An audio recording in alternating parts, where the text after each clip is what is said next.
Today, fire investigators made a confirmation that came as no surprise to Late News Tonight viewers. CAL FIRE has determined that the Camp Fire, the deadliest and most destructive fire in state history, was indeed started by PG&E power lines. It echoes what we first reported 2 weeks ago when our Brandon Rittiman spoke to the district attorney in Butte County.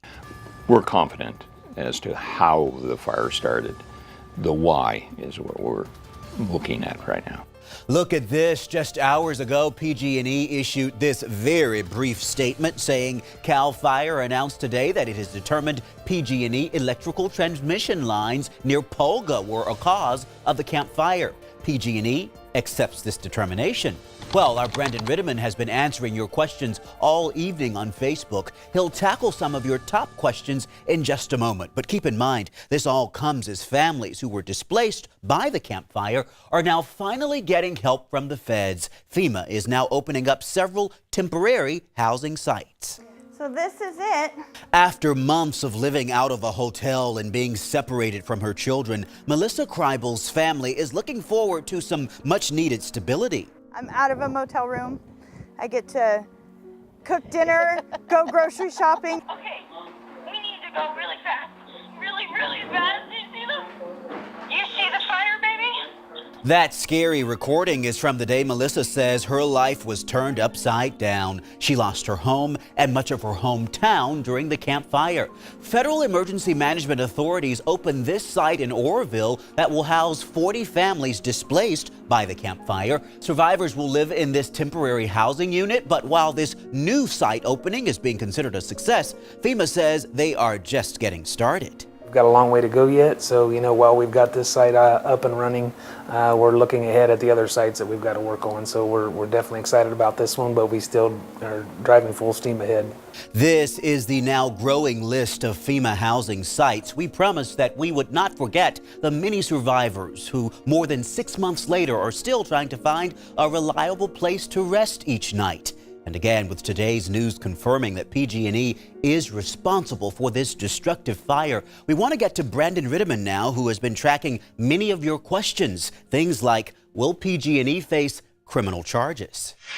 Turns out a lot of you had something to say about this development here. Mary Elise says maybe if CEOs were held personally responsible for the really big mistake, like the fires, they would make better decisions. Mary Elise, that's a really interesting point you raised because PG&E has already been convicted of a half dozen federal felonies.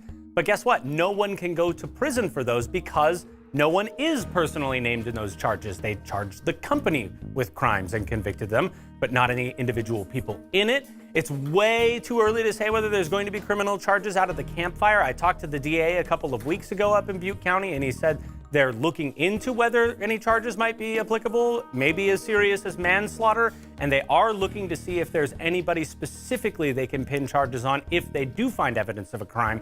But again, they haven't gotten that far yet. In a similar vein, Mary Jane says, charge the CEOs with murder.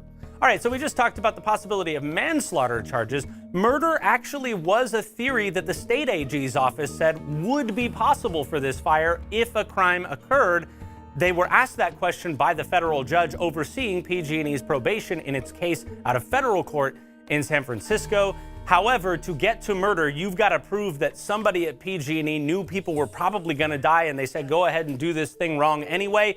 The likelihood that there even exists some evidence like that is pretty small, so don't hold your breath. But again, the DA up in Butte County saying they are actively looking into whether there's evidence to support possible manslaughter charges against the company and possibly executives if they find it. And then Tracy says instead of more or bigger fines, they need to mandate power lines be put underground. Tracy, it's a really good point that you raise, but the cost of putting power lines underground is something like 10 times as much as what it costs to put them above ground. That being said, utilities, including PG&E, are looking at system hardening measures that include insulating the lines. That's a lot cheaper than burying them.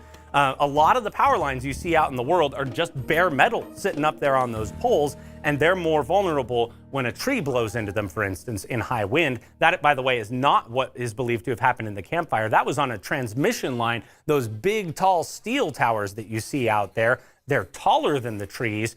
PG&E says, though, that it had a hook up on that line that appears to have been worn through in the metal when they found it in the damage. and that may have played a role in allowing sparks to fall onto the ground there.